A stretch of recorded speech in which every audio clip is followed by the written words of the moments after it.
أعوذ بالله من الشيطان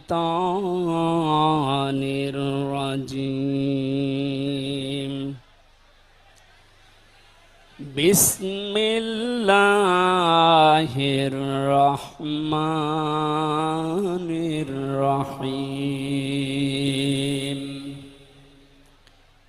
لقد كان لكم في رسول الله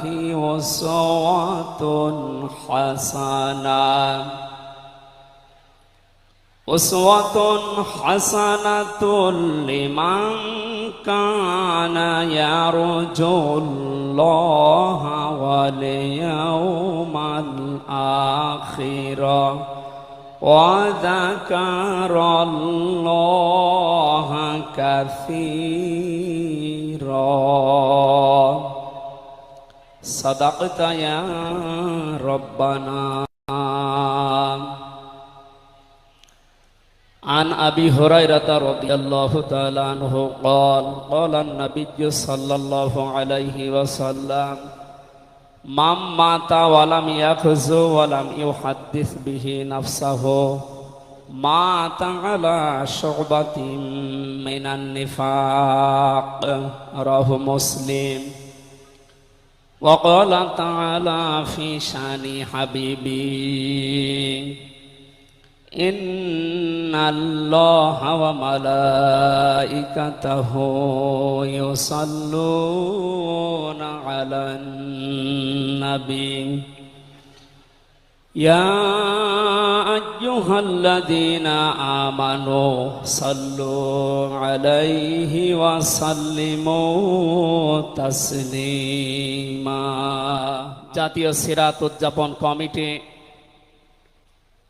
ঐতিহাসিক সরোয়ার্দী উদ্যান ঢাকা বিশ্ব মানবতার মহান বন্ধু মুহাম্মদুর রাসূলুল্লাহ সাল্লাল্লাহু আলাইহি ওয়াসাল্লামের জীবন চরিত্র সম্পর্কে আলোচনার এই পবিত্র অনুষ্ঠানের সম্মানিত সভাপতি বিশিষ্ট আলেমে দ্বীন জনাব মাওলানা আবু তাহের জিহাদি দামাত বারকাতুহুল আলিয়া, মাহফিলের প্রধান অতিথি আন্দরকিল্লা শাহী জামে মসজিদের সম্মানিত খতিব আওলাদে রসুল আল্লামা আনোয়ার হোসাইন তাহের আল জাবের আল মাদানী মাদ্দাজিল্লুহুল আলিয়া, সম্মানিত অতিথিবৃন্দ, মঞ্চে বসা জাতীয় নেতৃবৃন্দ, সামনে বসা মুসলমান ভাইরা, পর্দার আড়ালের সম্মানিতা মা এবং বোনেরা, প্রশাসনের ভাইরা, প্রাণ প্রিয় ঢাকাবাসী, সবাইকে নিয়ে মহান রব্বুল ইজ্জাত আল জালালের দরবারে শুকরিয়া জানাচ্ছি,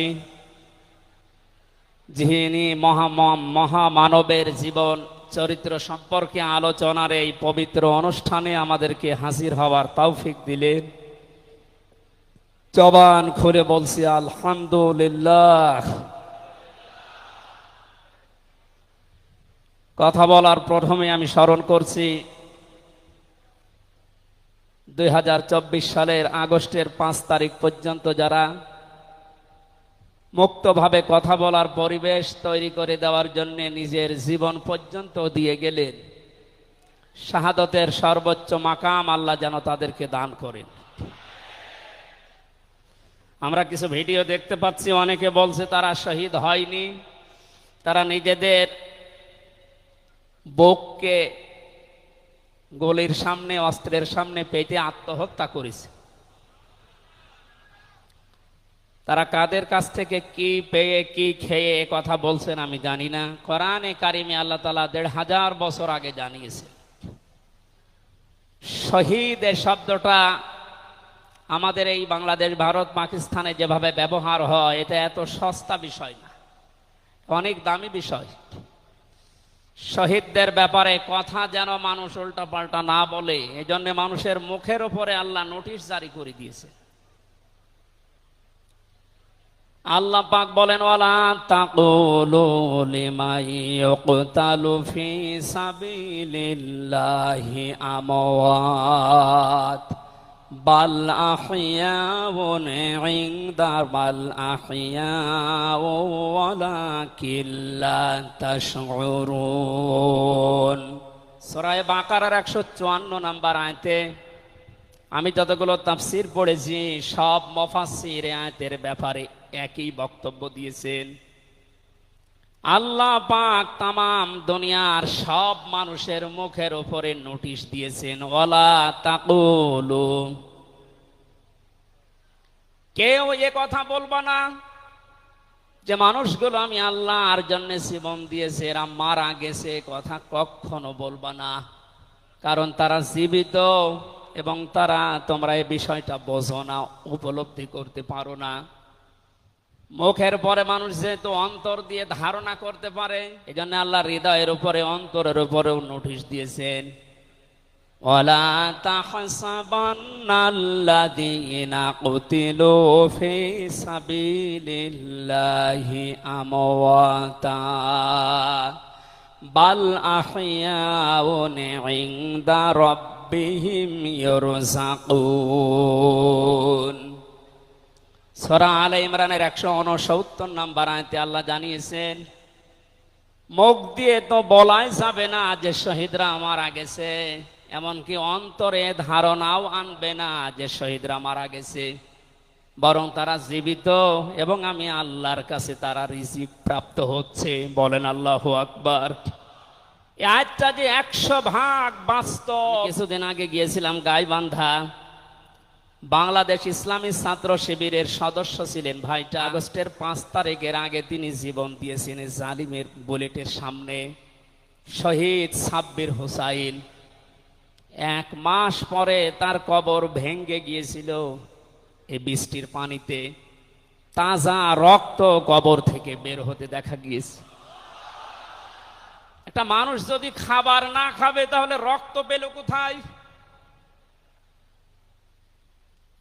এজন্য এগুলো যারা ছড়াচ্ছেন আমরা আশা করব এই বিষয়গুলো আর সামনে নিয়ে আসবেন না।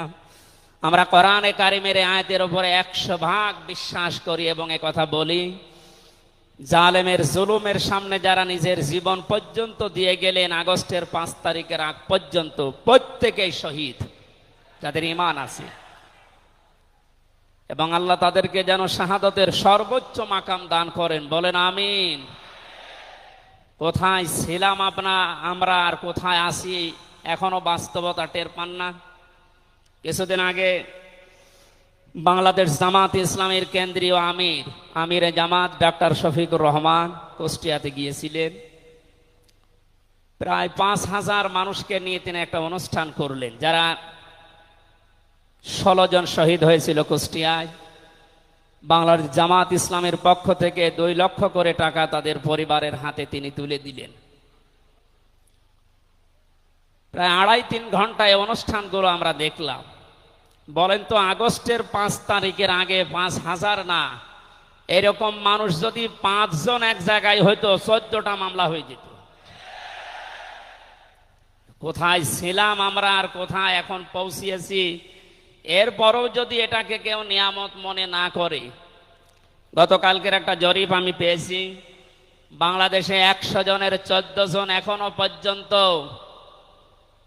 আপা আপনি ঘাবড়াবেন না, আমরা নরম হয়ে যাই, এ দলে আছে। 100 জনের কতজন? 100 জনের 28 জন এখনো পর্যন্ত থালা নেওয়ার জন্য খুব তাড়াতাড়ি করছে। আমি নাম নাই নিলাম। আনন্দের বিষয়, 100 জনের 58 জন মানুষ এখন চাচ্ছে এদেশে আল্লাহর বিধান দিয়ে জমিনটা চলুক। আগস্টের 5 তারিখ খুব বেশি দিন যায়নি।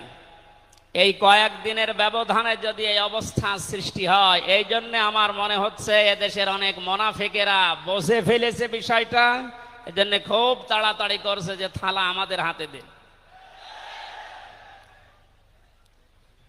আমার দাদা একটা গল্প বলতেন। এক লোক বিবাহ করার পরে বাসর রাতে বউকে রেখে একটু বাইরে গেছে। দাদি শাশুড়ি এসে বলছে, আমার কিন্তু পতি চাই, তুমি কি করবা আমি জানি না।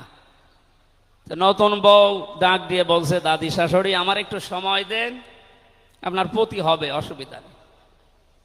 শাশুড়ি এসে বলছে, বৌমা আমার কিন্তু নাতি চাই, ঠিক আছে, আমার সময় দেবেন তো। দেবর আর ননদ এসে বলছে, ভাবি আপনি কি করবেন আমরা জানি না, আমাদের কিন্তু ভাতিজা চাই। কিছুক্ষণ পরে স্বামী এসে বলছে, বউ তুমি কি করবা আমরা জানি না, আমার বেবি চাই।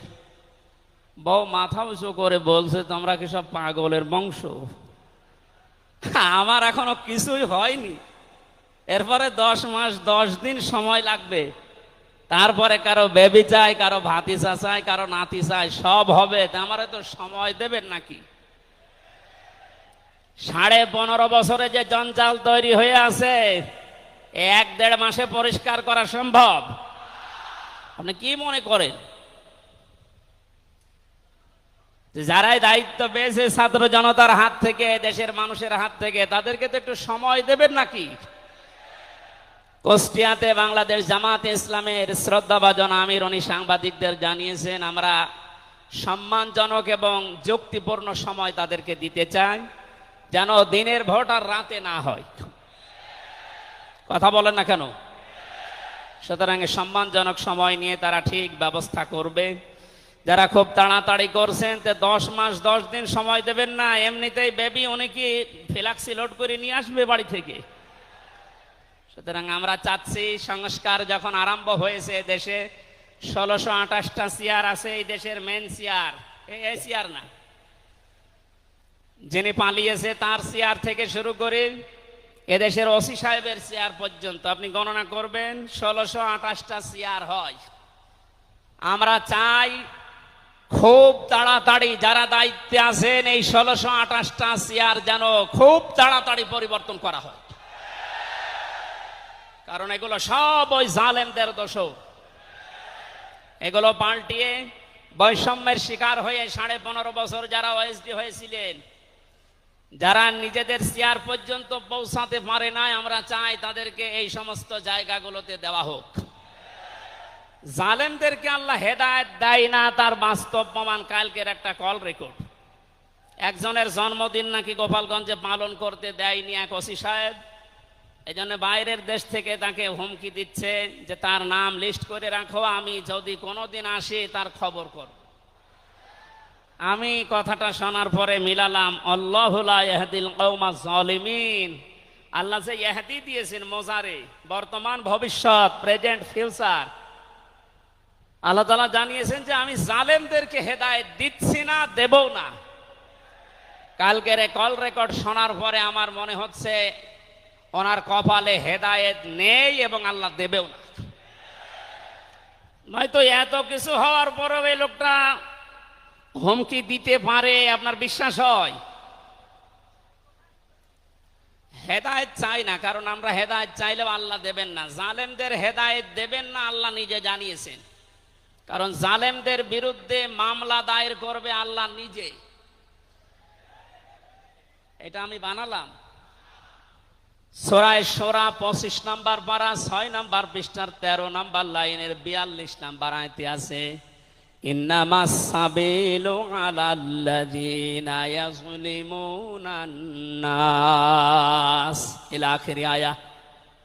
আল্লাহ পাক বলেন, অবশ্যই আমি আল্লাহ নিজে মামলা দায়ের করব, কেস করব, অভিযোগ দাখিল করব তাদের বিরুদ্ধে যারা মানুষ হয়ে মানুষের বিরুদ্ধে জুলুম করে।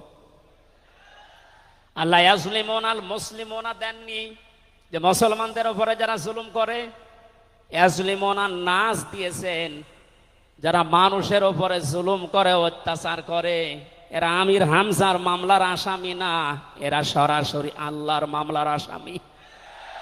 1628 জন যারাই ছিলেন আর আপনারা কিন্তু বাংলাদেশের কারো মামলার আসামি না, সবাই এখন আল্লাহর মামলার আসামি। মামলার বাদী যত বড় হয় মামলা তত কঠিন হয় এবং জামিন পাওয়াও তত কঠিন হয়। আপনারা জানেন আমি 3টি বছর জেলে ছিলাম। আমার যে মামলা ছিল, আমার মনে হয় যদি সাজাও লাগিয়ে দিত সর্বোচ্চ 3 মাস। কিন্তু মামলার বাদী যেহেতু একেবারে আল্লাহর ওলি, এই জন্যে বহুবার মামলা সিএমএম কোর্ট, জজ কোর্ট, হাইকোর্টে ওঠার পরও বলে না, হবে না। এই কয়েকদিন আগে মামলা আমার সব খারিজ হয়ে গেছে। আমি মনে করলাম মাননীয় আদালতকে প্রশ্ন করি যে আমার এই মামলা তো আপনার কাছে 3 বছর ছিল, তো এতদিন তো কিছুই করেননি, হঠাৎ এখন বলছেন কোনো দোষ নেই, সব বেকসুর খালাস করে দিলাম। মামলাটা হাতে নিয়ে উনি বলছে এর ভেতরে তো কোনো মাল ম্যাটারেস নেই, কি দিয়ে বিচার করব, সব বাদ দিয়ে দিলাম। তো এতদিন এই কথা বললে তো আমার 3 বছর জেলে থাকা লাগে না। উনি এইটাই বলতো যে হুজুর আমার হাত বাঁধা ছিল। কি বাধা ছিল? এখন যেহেতু হাত খোলা, ন্যায় বিচার করতে পারছেন, আমরা চাই এদেশে যত চেয়ার আছে সব হাত যেন আবু সাইদের মতো এভাবে খোলা থাকে। এভাবে হাত খোলা চান না? কিয়ামতের আগে কোন জালেম এদেশের চেয়ারে আর আসতে পারবে না ইনশাআল্লাহ। সতর্ক থাকা লাগবে আমাদের। এই জন্য যারা তাড়াহুড়া করছেন আপনারা একটু শান্ত হন, আগে 10 মাস 10 দিন সময় দেন, বাসর হোক। কথা বলেন না কেন? আমি আর নিচে নামলাম না। আল্লাহ আপনাদেরকে সম্মতি দান করুন, আমিন। দরুদ আর সালাম পড়ছি আমাদের নবী মুহাম্মদুর রাসূলুল্লাহ সাল্লাল্লাহু আলাইহি ওয়াসাল্লামের প্রতি। আজকে সেই বিকাল 3টা থেকে শুরু করে রাত 9টা পর্যন্ত এদেশের পতিতযশা আলেমদের মুখে, ইসলামিক চিন্তাবিদদের মুখে এবং জাতীয় নেতৃবৃন্দের মুখে আপনারা নবীর সিরাত সম্পর্কে বিভিন্ন কথা শুনতেছেন। আমি লাইভ দেখছিলাম। আমার আজকের আলোচনার বিষয় রাসূল সাল্লাল্লাহু আলাইহি ওয়াসাল্লাম কেন একমাত্র আদর্শ। এই পয়েন্টের উপরে কোরআন শরীফ থেকে, হাদিস থেকে আমি 18টা পয়েন্ট বের করেছি। খুব সংক্ষেপে এর উপরে আপনাদের সামনে কথা উপস্থাপন করার চেষ্টা চালাবো ইনশাআল্লাহ। ওমা তাওফীকি ইল্লা বিল্লাহ। জবান খুলে কোরআনের এই সোনালী আয়াতটা একটু পড়েন। আউযু বিল্লাহি মিনাশ শাইতানির রাজিম। বিসমিল্লাহির রহমানির রহিম।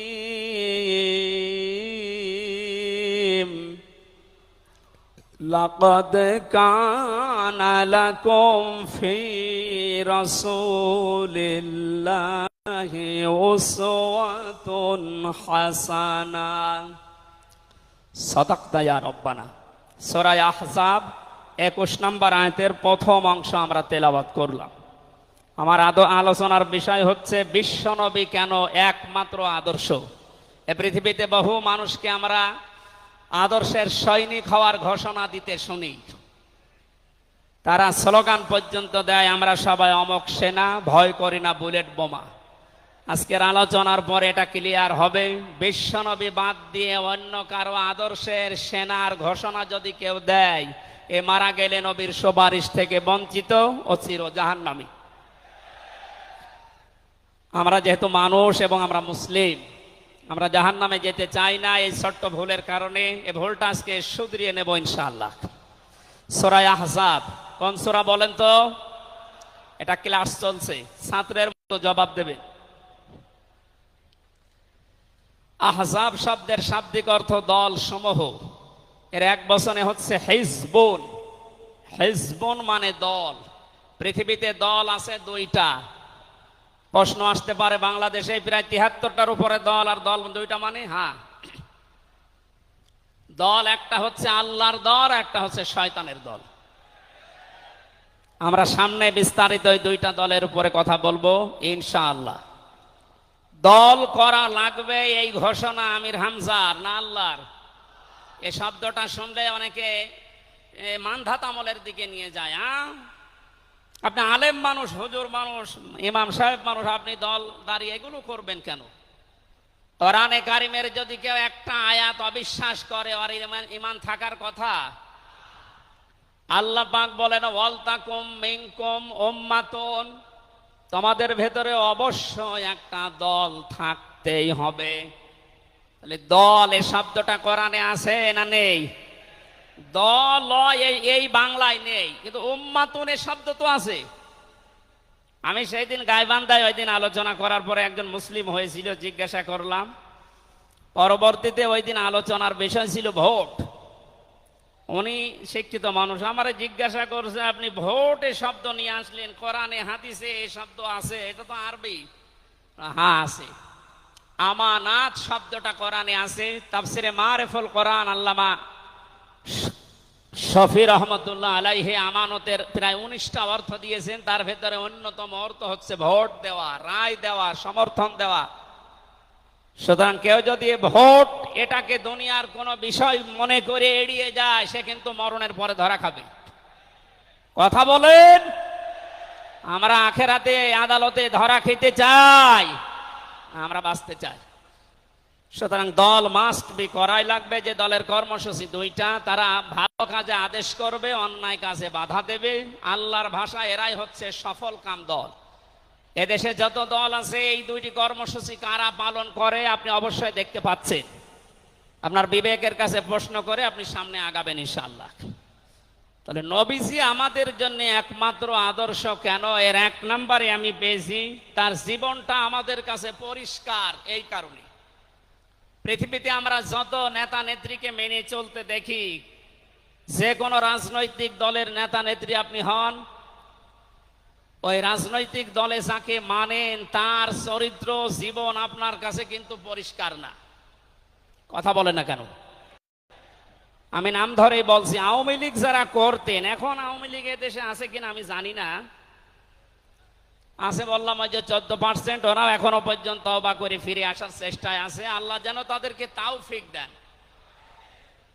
আর যদি হেদায়েত না থাকে দোয়া করেও তো হবে না, আল্লাহ যেন তাদেরকে মায়ের কাছে পাঠিয়ে দেন। একটু আস্তে বলেন ভাই, এটা জোরে বলার দরকার নেই। জীবনী পরিষ্কার হওয়ার কথা বলছিলাম। যারা করতেন আওয়ামী লীগ, বলেন তো আপনার বিবেকের কাছে, শেখ হাসিনা জীবনে কোনোদিন একটা মিথ্যা কথা বলেনি, এ গ্যারান্টি আপনি দিতে পারবেন? না না, এই কথা বলা ভুল হয়ে গেল। ওনার সারা জীবনে কোনো সত্য কথা আছে কিনা আমার সন্দেহ। আমার এই 33 বছর বয়সে তো আমি কোনো সত্য কথা ওনার কাছ থেকে শুনলাম না। কথা বললেই মিথ্যা কথা বল, ওইটা নয় বাদ দিলাম। আর আমি আর একজনের ধরি, বিএনপি যারা করেন, খালেদা জিয়া জীবনে একটা মিথ্যা কথা বলেনি, এ কথা আপনি গ্যারান্টি দিতে পারবেন? জামাত ইসলাম যারা করে তারা এ কথার গ্যারান্টি দিতে পারবেন যে মরহুম শহীদ মতিউর রহমান নিজামী জীবনে মিথ্যা কথা বলেনি? বলেন না। চরমনাই পীরের মুরিদ যারা, তারা কি গ্যারান্টি দিতে পারে সৈয়দ রেজাউল করিম জীবনেও মিথ্যা কথা বলেনি? একজনের ব্যাপারে গ্যারান্টি আছে, আল্লাহ নিজে গ্যারান্টি দিয়েছেন, তার 63 বছরে একটা মিথ্যা কথা নেই।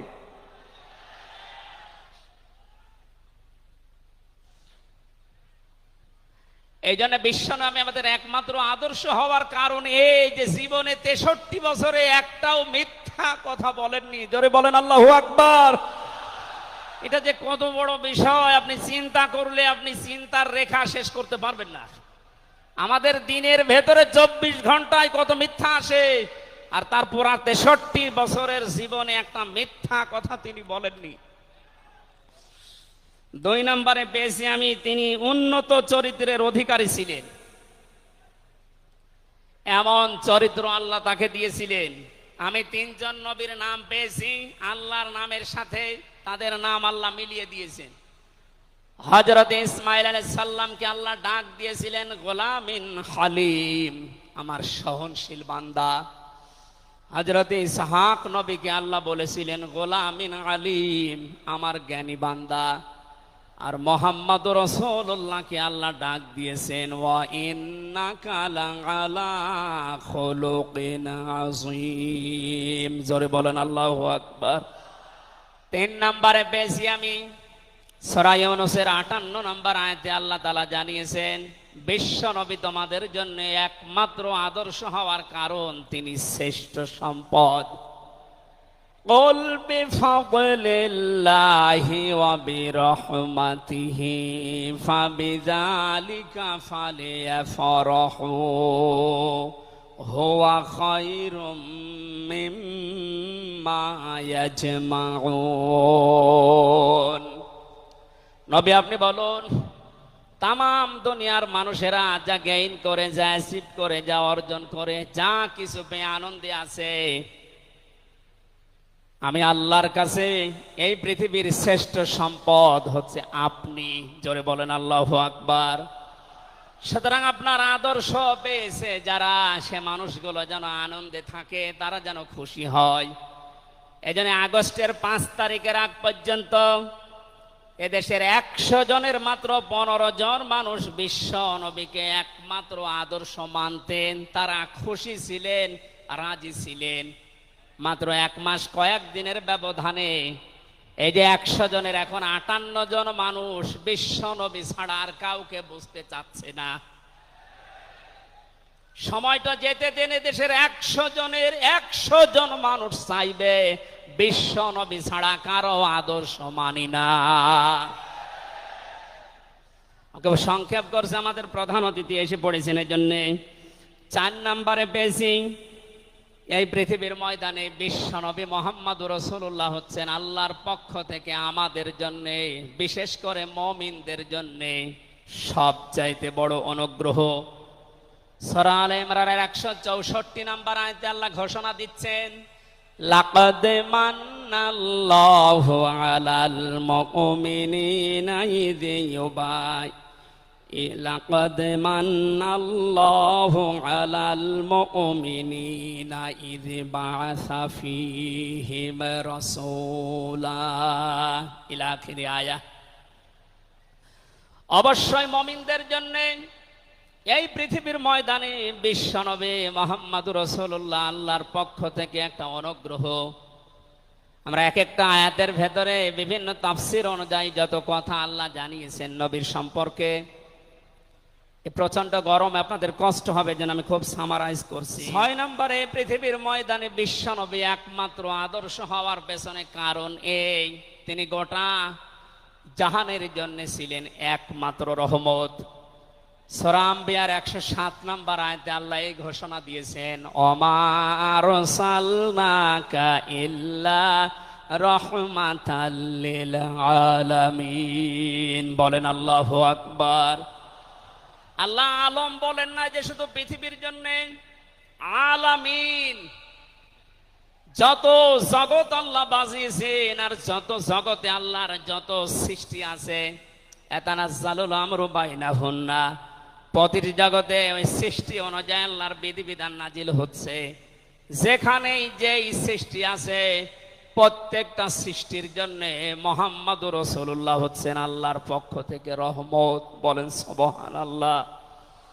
সেই রহমতকে হযরতে হালিমাতুস সাদিয়া চিনেছিলেন। কোলে নেওয়া থেকে শুরু করে বাড়ি পর্যন্ত যেখানেই নিয়ে গেছেন, সিরাত ইবনে হিশাম বলছে সব জায়গায় হালিমাতুস সাদিয়া বিশ্ব নবীর মাধ্যমে আল্লাহর রহমত পেয়েছিলেন।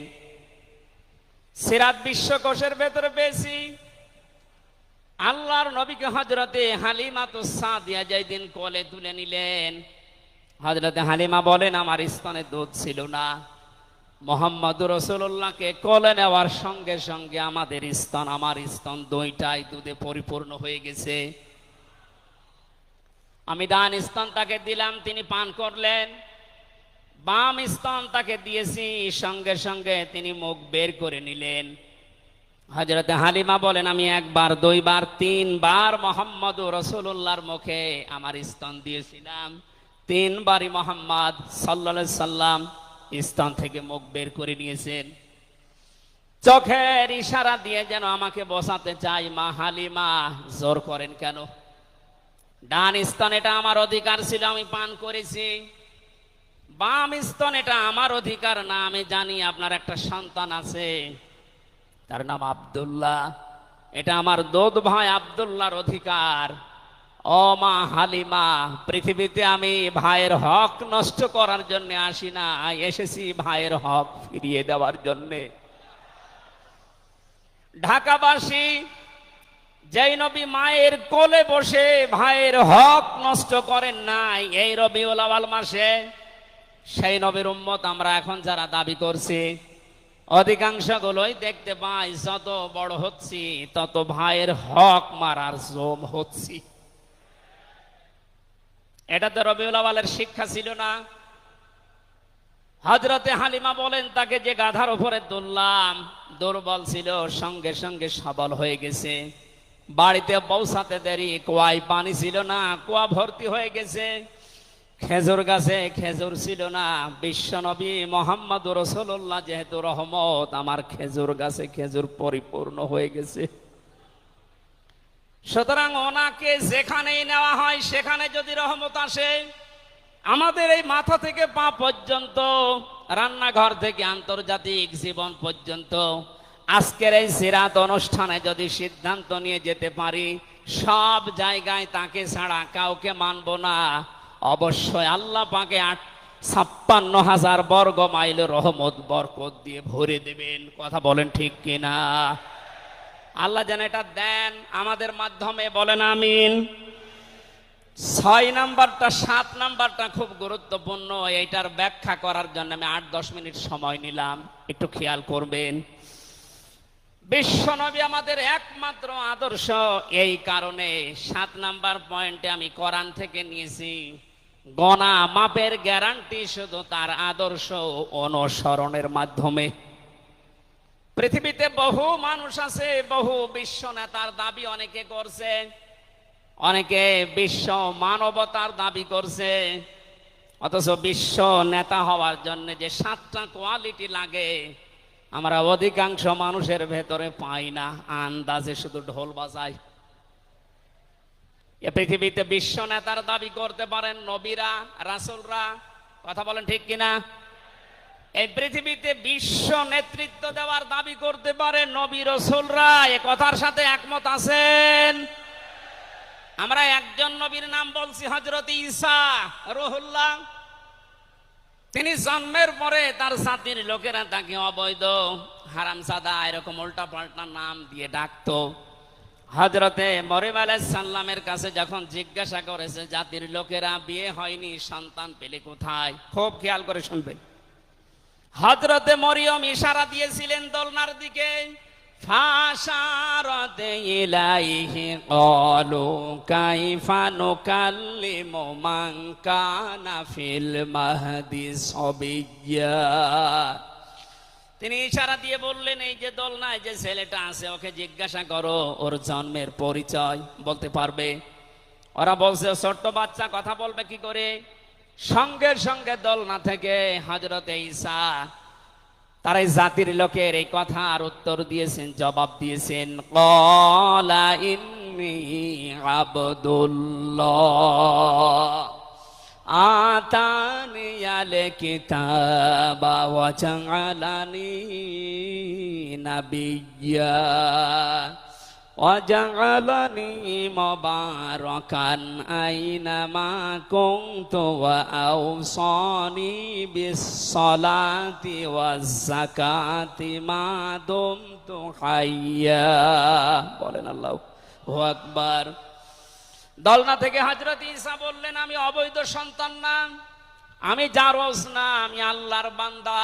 আল্লাহ পাক আমাকে জামানায় নবী করে পাঠিয়েছেন এবং আমাকে সামনে কিতাব দেবেন। আমাকে তিনি ওসিয়ত করেছেন, আদেশ দিয়েছেন আমি যেন সালাত আদায় করি, যাকাত আদায় করি যতদিন আমি জীবিত আছি। আমার মা আর বাবার সাথে, মায়ের সাথে যেন আমি ভালো ব্যবহার করি। এখানে কয়েকটা পয়েন্টের দিকে তাকান। হযরতে ঈসা তিনি নিজের পরিচয় দিতে গিয়ে প্রথমে বললেন, আমি আব্দুল্লাহ, আল্লাহর বান্দা। আল্লাহ আমাকে জামানার নবী করে পাঠিয়েছেন এবং কিতাব সামনে আমাকে দেবেন। আজ পৃথিবীর ময়দানে যারা বিশ্ব নেতা হওয়ার কথা জানায়, যাদেরকে দাবি করা হয়, দেখেন তো এ মানুষগুলোর বাবা এক ধর্মের, মা আর এক ধর্মের, জন্ম আপনার আগে বৈধ হওয়া লাগবে, এরপরে বিশ্ব নেতা। যে 7টা পয়েন্ট আছে আয়াতের তাফসিরে, অত জোরে বলার দরকার নেই, আপনি বুঝলেই হবে। বিশ্ব নেতা হওয়ার জন্য প্রথম কোয়ালিটি থাকবে, আপনার জন্ম হওয়া লাগবে বৈধ। এ পৃথিবীর প্রত্যেকটা নবীর জন্ম ছিল বৈধ, কোন নবী অবৈধ না। কথা বলেন। অথচ এখন অনেককে এমন দাবি করে আকাশে তোলা হচ্ছে যার মা এক ধর্মের, বাবা আর এক ধর্মের। আমি বাকি 6টা নাই বললাম। ঢাকাবাসী, এবার আসেন তো সূরা আলে ইমরানের 131 নম্বর আয়াতের এই ব্যাখ্যাটা বলার জন্য আমি এই আশপাশে যাচ্ছিলাম। বিশ্ব নবীকে অনুসরণ করলে জীবনের গোনা মাপের গ্যারান্টি দিয়েছেন কে? এতদিন আয়াত যেভাবে শুনেছেন ওইভাবে না, যেহেতু এখন ডিজিটাল যুগ, ডিজিটাল কায়দায় শোনা লাগবে। কুল ইন কুনতুম তুহিব্বুনাল্লাহা ফাত্তাবিউনি ইউহিব্বুকুমুল্লাহ ওয়া ইয়াগফির লাকুম যুনুবাকুম আল্লাহু গফুরুর রহিম। এটা তাফসিরে ফি জিলালিল কোরআনে সাইয়্যিদ কুতুব বিস্তারিত দিয়েছেন। আমি শুধু ইঙ্গিত দিচ্ছি, একটু তাকান। আল্লাহ পাক বলেন, নবী আপনি বলুন, যদি আল্লাহকে ভালোবাসি এ দাবি তোমাদের থাকে, এ দাবি আমাদের আছে না নেই? আল্লাহকে আমরা ভালোবাসি এ দাবি আছে না নেই? আল্লাহ বলেন দাবি যারা করে তাদেরকে আপনি বলেন যে ফাত্তাবিউনি, তারা যেন আপনার অনুসরণ করে। আল্লাহ পাক বলেন তারা যদি আপনার অনুসরণ করে ইউহিব্বুকুমুল্লাহ, আমি আল্লাহ নিজেই তাদেরকে ভালোবাসা আরম্ভ করব। আমি যদি কাউকে ভালোবাসি তার জীবনের অপরাধগুলো মাফ করে দেই, আমি গফুর, আমি রহিম। এ পর্যন্ত বাংলা অর্থ ছিল। এবার আসেন ব্যাখ্যায়। এদিকে আসেন আপনারা, এদিকে আসেন। ফাত্তাবিউনি, আমার অনুসরণ করো, আমাকে দেখে দেখে চলো। এখন এই অনুসরণ করা লাগবে কি নবীজির জীবনের আংশিক না পূর্ণাঙ্গ? আরো জোরে বলেন, আংশিক না পূর্ণাঙ্গ? আব্দুল্লাহ ইবনে উবাইর দিকে তাকান, এ লোকটা অনুসরণ করেছিল কিন্তু আংশিক। এই জন্য মুনাফিকের সর্দার হয়ে মারা গেছে। কথা বলেন ঠিক কিনা? তার নামাজ ছিল রসুলের মতো, রোজা ছিল রসুলের মতো, নবীজির পেছনে হজ করেছে, নবীজির সাথে, বিশ্ব নবীর সাথে ইফতারি করেছে, কিন্তু বিশ্ব নবী এই পৃথিবীর নেতা এটা সে মানত না। আজ বাংলা সহ বিশ্বে বহু মুসলমান এই থিওরিতে আছে, তারা নামাজ রসুলের মতো পড়ে, রোজা রসুলের মতো রাখে, কিন্তু সমাজ নবীজি, রাষ্ট্র নবীজি 10 বছর কোরআন দিয়ে চালিয়েছিলেন, এইটা মানতে তারা রাজি না। এ মানুষগুলোর অনুসরণ হচ্ছে আংশিক না পূর্ণাঙ্গ? সুতরাং আংশিক অনুসরণ করলে আল্লাহ কি আপনাকে ভালোবাসা আরম্ভ করবে? না। ইউহিব এটা মোজারে, বর্তমান, ভবিষ্যৎ, প্রেজেন্ট, ফিউচার। যখন আপনি পূর্ণাঙ্গ অনুসরণ করার জন্য দাড়ি থেকে, মাথা থেকে শুরু করে পা পর্যন্ত, রান্নাঘর থেকে শুরু করে আন্তর্জাতিক জীবন পর্যন্ত সব জায়গায় বিশ্ব নবীকে অনুসরণের সিদ্ধান্ত নিয়ে নেমে পড়বেন, আল্লাহ তখন ভালোবাসা আরম্ভ করবে। আয়াত অনুযায়ী এদেশে এখনো যারা পূর্ণাঙ্গ অনুসরণ আরম্ভ করেননি, একটু নিজের দিকে তাকিয়ে ভাবেন তো। আপনি 14 বার হজ করতে পারেন, 24 বছর রোজা রাখতে পারেন, প্রতিদিন 72 রাকাত নামাজ পড়তে পারেন নফল, কিন্তু এখনো পর্যন্ত আল্লাহর ভালোবাসা আপনি পাওয়া শুরু করেন। এ কথা বুঝে এসেছে? সুতরাং আমাদের অনুসরণ হবে কি আংশিক না পূর্ণাঙ্গ? আরো জোরে বলেন। নবীজির মতো নামাজ পড়া যেমন, বিশ্ব নবীর মতো রাষ্ট্র চালাতেও হবে ওই রকম। নবীজি জানিয়েছেন, মান মাতা ওয়ালাম ইয়াখযু ওয়ালাম ইউহাদ্দিস বিহি নাফসাহু মাতা আলা শুবাতিন মিনান নিফাক। যে লোকটা মরে গেল কিন্তু তার এই চিন্তা ভাবনা ছিল না যে জমিন আল্লাহর কোরআন দিয়ে চলুক, এই লোকটা মুনাফিক হয়ে মরবে, কেউ তাকে বাঁচাতে পারবে না। অথচ এই হাদিসটা সামনে নিয়ে বাংলাদেশে আমরা এখনো অনেককে নামাজ পড়া, রোজা রাখা, দাড়ি রাখা, জুব্বা গায়ে দেওয়া মানুষকেও মুনাফিক হয়ে মরার সম্ভাবনা দেখতে পাচ্ছি। কথা বলে ঠিক কিনা? সুতরাং আমরা চাই নবীজি যেভাবে নামাজ পড়েছিলেন, বিশ্ব নবী যেভাবে রাষ্ট্র চালিয়েছিলেন, ওইভাবে আমাদের এই দেশটাও 10 বছর চলুক। আমিরে জামাত ডাক্তার শফিকুর রহমান কয়েকদিন আগে ঘোষণা দিয়েছেন, 15 বছর লাগবে না, মাত্র 10টা বছর আমাদের হাতে দেন, আমরা গ্যারান্টি দিতে পারি এ দেশের মানুষকে।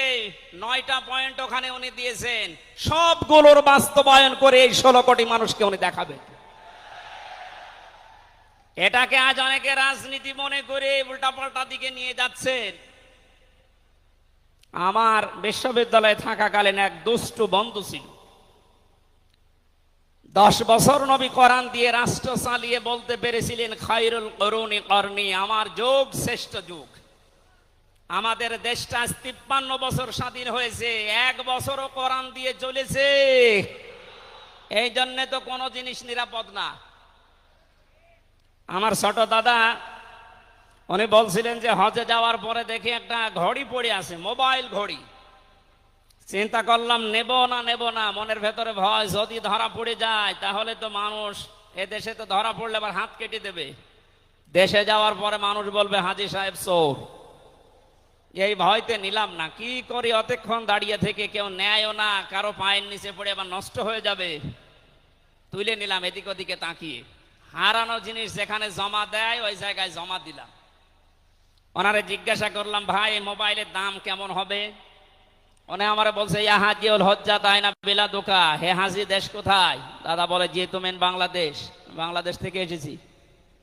আপনার বাংলাদেশের টাকার মান অনুযায়ী এই ঘড়ি মোবাইলের এটা দাম হবে 72,000 টাকা। কত? 72,000 টাকার মোবাইল পড়ে আছে, ঘড়ি কেউ নিচ্ছে না। এদেশে থাকবে? বলেন। সাধারণ মানুষের কাছে থাকা দূরের কথা, দরবেশের কাছে থাকবে 36,000 কোটি টাকা। আমার মনে হয় আমার 33 বছরের জীবনে গণনা করেও শেষ করতে পারবো না। পদ্মা সেতু আর একটা বানিয়ে এখনো 4,000 কোটি টাকা রাষ্ট্রে থেকে যেত। কথা বলেন। দরবেশ যদি এই করে, যেগুলো ধরবেশ ওগুলোর চরিত্র কি বলেন? এই জন্য এই বন্ধুটা আমারে বলছিল, আমি রামজা, আমি কুষ্টিয়া থেকে যাচ্ছিলাম ঢাকাতে, একটা নর্মাল কোচে চড়ে হঠাৎ আমার পেটে গন্ডগোল। সিরাজগঞ্জ রোড পার হওয়ার পর ড্রাইভারকে বললাম যে ভাই একটু দাঁড়ান, আমি নেমে যাব, আমার পেটে গন্ডগোল। ড্রাইভার বলছে গাড়ি থামবে না, একেবারে জায়গা মতো থামবে। আপনার যদি বেশি অসুবিধা হয় তো পেছনে সিট খালি আসে, বসে বসে আল্লাহ আল্লাহ করেন। ও বলছে আমার পেটে গন্ডগোল, একে আল্লাহ আল্লাহ থামে? পেছনে যে দেখি কয়েকটা সিট খালি পড়ে আছে, ওই যে পলিথিন দেয় বমি করার জন্য, একটা নিলাম। 2 সিটের মাঝে বসে ওই কাজ করলাম। চিন্তা করলাম এটা যদি রেখে চলে যায় তাহলে আমার তো বদনাম হয়ে যাবে। পকেট থেকে একটা সাদা রুমাল ছিল, ওইটা বের করলাম, টাইট করে বাঁধলাম। পেছনের চালানা খুলে ফেলে দেব, আল্লাহর ইশারা পেছনে আসছিল মোটরসাইকেলওয়ালা। পড়বে কি পড়বে একেবারে মোটরসাইকেলের সামনে। ও বলছে জানলা দিয়ে তাকিয়ে আছি, দেখলাম মোটরসাইকেলওয়ালা এদিকে ওদিকে তাকিয়ে ও মনে করছে নতুন রুমালে থপ করে পড়লো কি। এ রুমাল যখন নতুন, ভেতরের জিনিসও মনে হয় নতুনই হবে। ও বলে তুলে নিল, ও বাড়ি যে টের পাবে যে কোন নতুন জিনিস। এই জন্য বলছে হামজা, আমাদের দেশে পায়খানা পর্যন্ত নিরাপদে নেই, এর বাস্তব প্রমাণ আমারটা। অথচ আমির জামাত গ্যারান্টি দিয়েছেন চুরি থাকবে না, শুধু পায়খানা না, 36,000 কোটি না, 36 পয়সাও চুরি হবে না। 10 বছরের জন্য ছেড়ে দেন দেশটা। আপনারা ওনার সাথে একমত কিনা? কারা কারা ওনাদের হাতে দিতে চান দেখি? লিল্লাহে তাকবীর।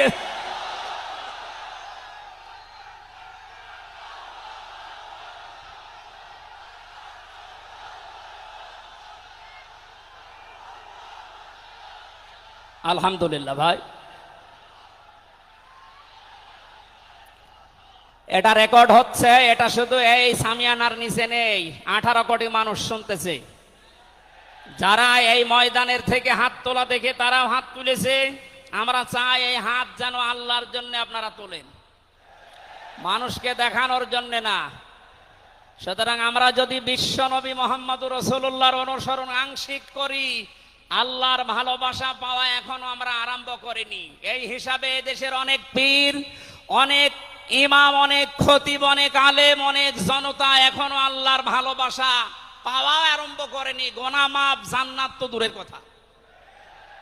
কারণ আল্লাহর ভালোবাসা যে পাওয়া আরম্ভ করবে, তার জীবনের গোনাগুলো আল্লাহ মাফ করবে, তাকে জান্নাতে দেবে। সুতরাং রাসূলুল্লাহ আমাদের একমাত্র আদর্শ হওয়ার কারণেই তাকে অনুসরণ করলে এ গ্যারান্টি পাওয়া যায় যে জীবনের গুনাহ আল্লাহ মাফ করে দেন। জোরে বলেন সুবহানাল্লাহ। 9 নম্বরে পেয়েছি, বিশ্ব নবীর সাথে কেউ যদি বিয়াদবি করে তাহলে সে ধ্বংস হয়ে যাবে। আপনি তাকান, তার আপন চাচা আবু লাহাব, এরা যদি সিরাতুন নবী মাহফিল, আমাদের ঢাকাতে এগুলো হয়তো নেই, এগুলো চট্টগ্রাম আর সিলেট বিভাগে বেশি পাওয়া যায়।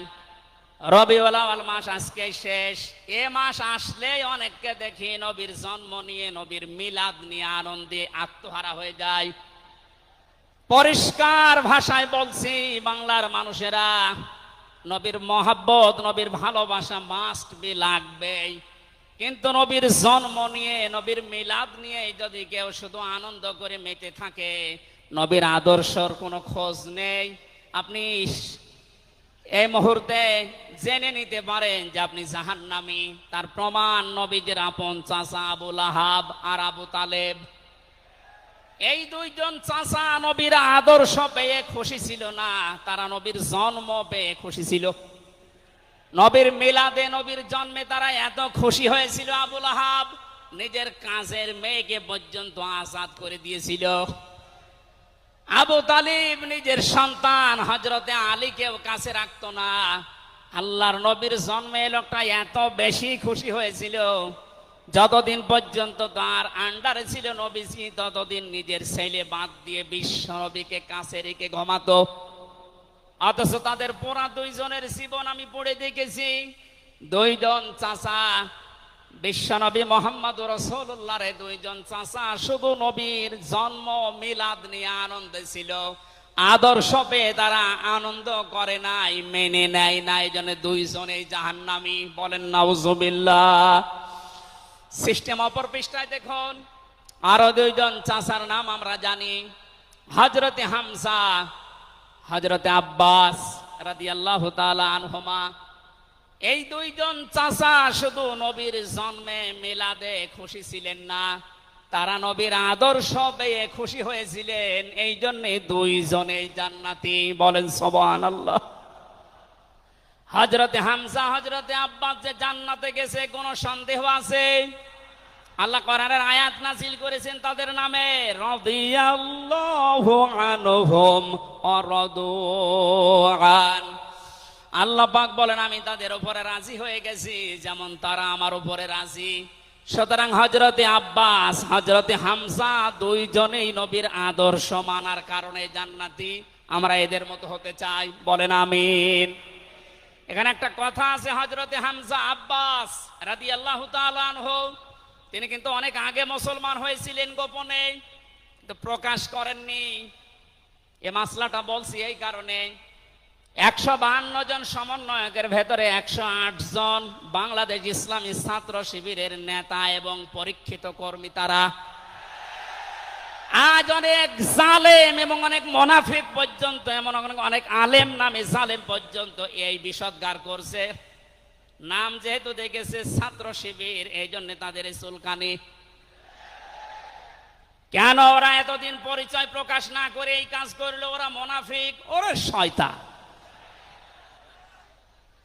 যেখানে বিশ্বজিতের মতো হিন্দু সে রেহাই পায় না, সেখানে পরিচয় দিয়ে মার খাবে।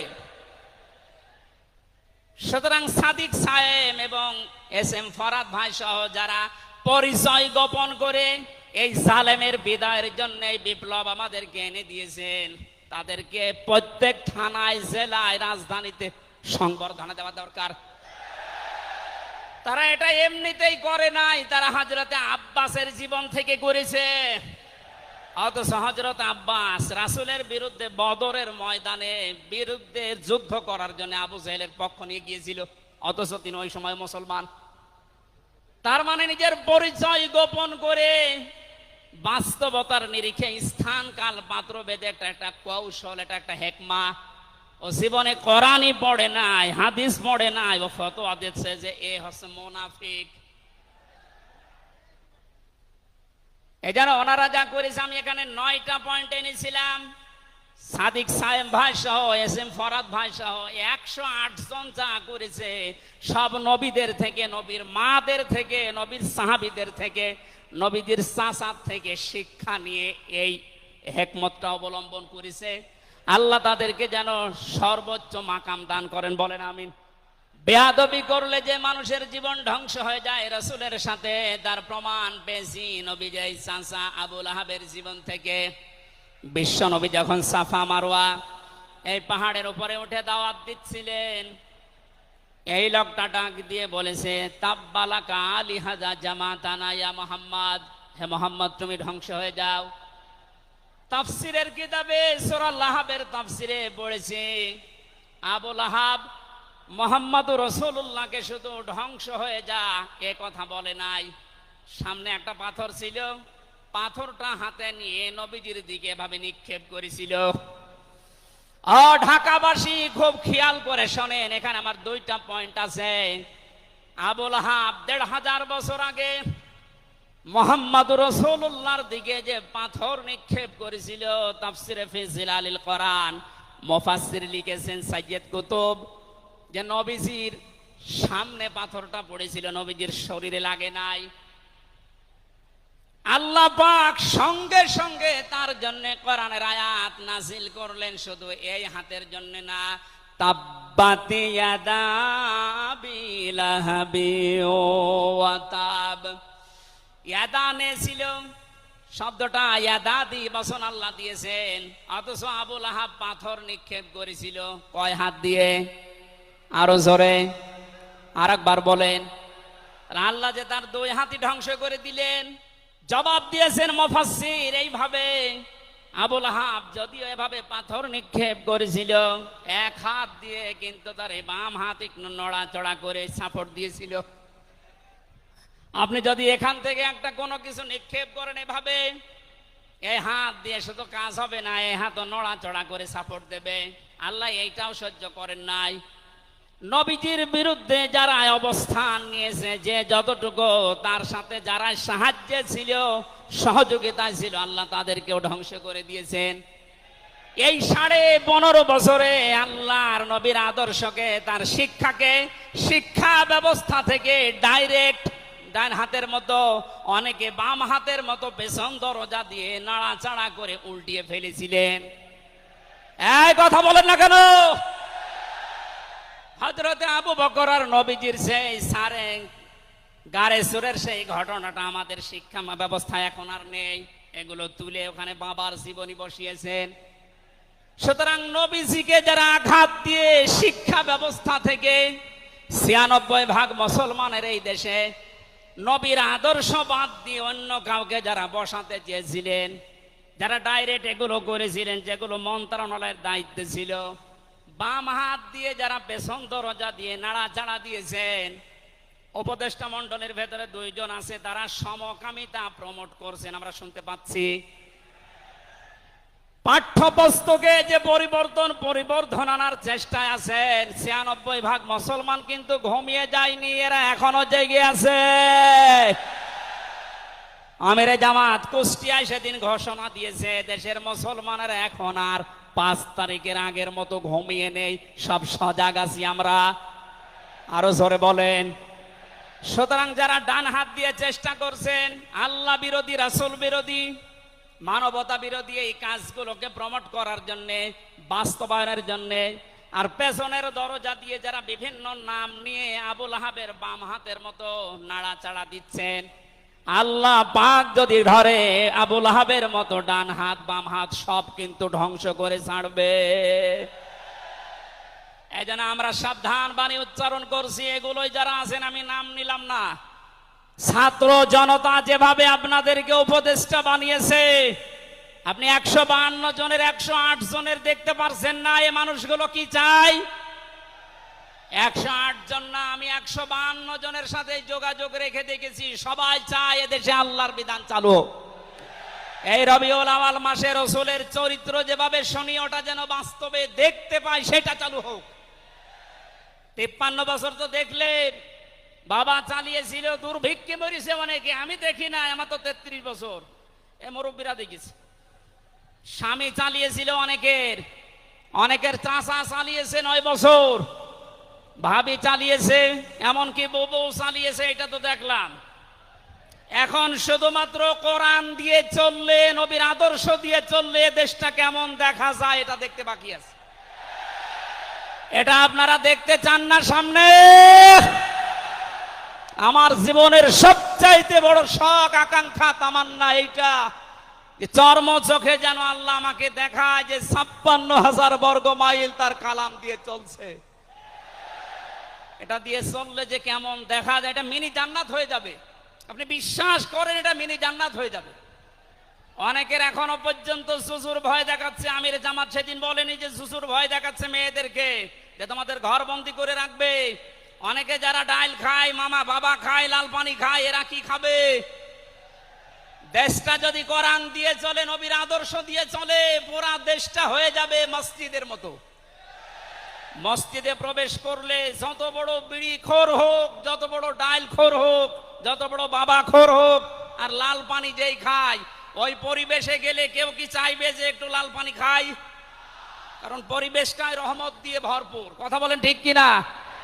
এই জন্য মসজিদে প্রবেশ করতে হলে আল্লাহর রহমত আমরা কামনা করি। আল্লাহুম্মা আফতাহলি আবওয়াবা রহমাতিক। পুরা জায়গাটাই রহমত দিয়ে ভরপুর। আল্লাহর কোরআনের বিধান সেখানে চলে, এজন্য পুরা জায়গাটা রহমত দিয়ে ভরপুর করা।